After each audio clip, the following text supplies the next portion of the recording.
है हरिया, मैं काम करता हूँ बहुत बढ़िया, खाता हूँ खाना और रोज गाता हूँ गाना। अरे यार, आज तो बहुत देर हो गई। इस खतरनाक जंगल को देखकर तो मेरे हाथ पैर ठंडे हो गए हैं। अगर मैं वक्त पर गांव नहीं पहुंचा तो मालिक बहुत नाराज हो जाएंगे। तभी हरिया को एक आवाज सुनाई देती है। सुनिए हरि जी। अरे, ये आवाज किसने दी? तभी हरिया को सामने कुछ दूर एक औरत खड़ी दिखाई देती है। अरे भाई, ये औरत अकेली इतनी रात को इस जंगल में क्या कर रही है? चलकर पूछना पड़ेगा। फिर हरिया अपनी बैलगाड़ी उस औरत के सामने लाकर रोक देता है और उससे पूछता है। अरे सुनिए, आप इतनी रात को इस खतरनाक जंगल में अकेली क्या कर रही हैं? तभी वो औरत मीठी आवाज में कहती है। अरे हरि जी, आप आ गए। मैं कब से आपका इंतजार कर रही थी। वैसे तो यहाँ से काफी लोग गुजर चुके हैं, लेकिन मैं खास आपका इंतजार कर रही थी। अच्छा, तुम सच कह रही हो? मुझे तो यकीन नहीं हो रहा है। वो क्या है ना, आज तक किसी ने मुझसे इतने प्यार से बात नहीं की। हाँ हरि जी, मैं सच कह रही हूँ। अब देर मत करिए और जल्दी से मुझे मेरे घर तक छोड़ दीजिए। हाँ, कौन सी बड़ी बात है, अभी छोड़ देता हूँ। आप मेरे पीछे बैलगाड़ी में बैठ जाइए और मुझे रास्ता बताते चलिए। फिर वो औरत हरिया की बैलगाड़ी में बैठ जाती है और हरिया बैलगाड़ी हाँकता हुआ आगे चल पड़ता है। फिर उस औरत के बताए हुए रास्ते पर चलते चलते हरिया बैलगाड़ी लेकर एक काली गुफा के आगे आकर रुक जाता है। हरिया उस औरत से पूछता है। देवी जी, आपका घर कहाँ है? यहाँ पे गुफा के अलावा और कुछ नहीं है? तभी अचानक वो औरत हवा में उड़ने लगती है। देखते ही देखते उसका सुंदर रूप एक डरावनी चुड़ैल में बदल जाता है और वो जोर जोर से हंसती है। अरे तू तो एक नंबर का बेवकूफ निकला। तू तो बड़ी आसानी से मेरी बातों में आ गया। अरे मर गया रे, ये तो एक चुड़ैल है। हे भगवान बचा ले, ये तो बड़ी डरावनी दिखाई दे रही है। और फिर अगले ही पल हरिया की बैलगाड़ी में रखा सारा सामान हवा में उड़ता हुआ उस काली गुफा के अंदर चला जाता है और वो चुड़ैल भी उस गुफा के अंदर जाकर कहीं गायब हो जाती है। हरिया ये नजारा देख बुरी तरह घबरा और परेशान हो जाता है। अरे, ये चुड़ैल तो मेरा सारा सामान लेकर गुफा में गायब हो गई। अब क्या होगा? अगर मैं गांव खाली हाथ गया तो मालिक मेरी अच्छी खबर लेंगे। मेरी इस बात का कोई यकीन भी नहीं करेगा।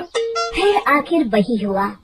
हरिया के मालिक चंपक सेठ को हरिया की किसी भी बात पर रत्ती भर भी यकीन नहीं हुआ। चंपक सेठ को लगा हरिया झूठ बोल रहा है और उसने ही लालच में आकर सारा सामान हड़प कर लिया है। फिर हरिया को बेईमान समझकर चंपक सेठ उसे काम से निकाल देता है।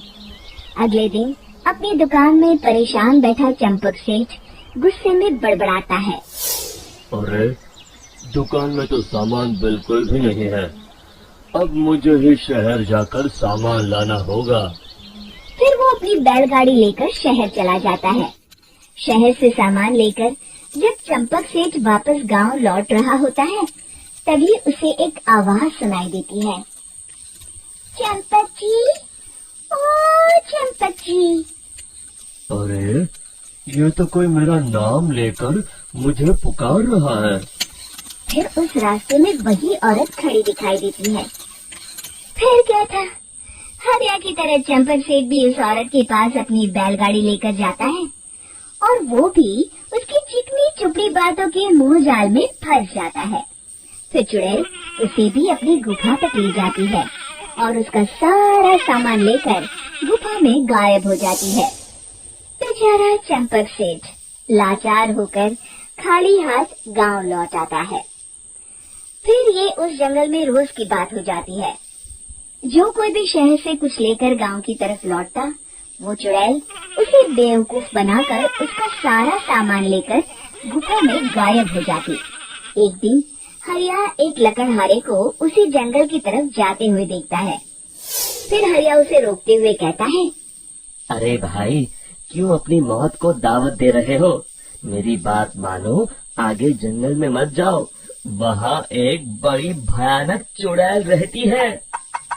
लकड़हारा हरिया की बातों को नजरअंदाज करते हुए कहता है, अरे भाई, मुझे पहले ही बहुत देर हो चुकी है, मुझे जाने दो भाई। शाम तक लकड़ियाँ काट कर शहर के बाजार में बेचना है। तुम अपनी ये कहानी किसी फुर्सत में बैठे इंसान को सुनाओ, अब मैं तो चला। इतना कहकर लकड़हारा वहाँ से आगे जंगल की तरफ चला जाता है। फिर अगले दिन गांव के मुखिया के घर के बाहर बहुत सारे लोग जमा हो जाते हैं। तभी हाथ में कुल्हाड़ी लिए खड़ा लकड़हारा कहता है, अरे मुखिया जी, अब आप ही हमें बचाइए उस जंगल वाली चुड़ैल से। हमारा सारा काम तो शहर से ही होता है। अरे मुखिया जी, उस चुड़ैल की वजह से तो मैं पूरी तरह बर्बाद हो गया हूँ। हम सबको मिलकर उस चुड़ैल का कोई इलाज करना पड़ेगा। तभी भीड़ में खड़ा बीरा कहता है, आप लोग चिंता मत करिए, कल से वो चुड़ैल किसी को नहीं लूट पाएगी। मेरे पास एक बहुत अच्छी तरकीब है। तभी चंपक सेठ उसका मजाक उड़ाते हुए कहता है, अरे तेरा नाम वीरा है तो क्या हुआ? तूने अभी उस चुड़ैल को देखा नहीं है? जाकर अपना काम कर, बड़ा आया। तब मुखिया जी कहते हैं, नहीं नहीं चंपक सेठ, मुझे लगता है हमें इस लड़के को एक मौका देना चाहिए। फिर सभी गांव वाले मुखिया जी की बातों से सहमत हो जाते हैं और वीरा शाम को एक बैलगाड़ी में कुछ सामान लाद कर उस जंगल की ओर चल देता है।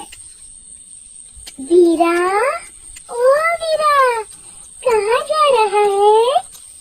तभी वीरा मुड़ के देखता है, वही चुड़ैल एक औरत के रूप में खड़ी है। अरे बहन जी, मैं आपको ही ढूंढ रहा था।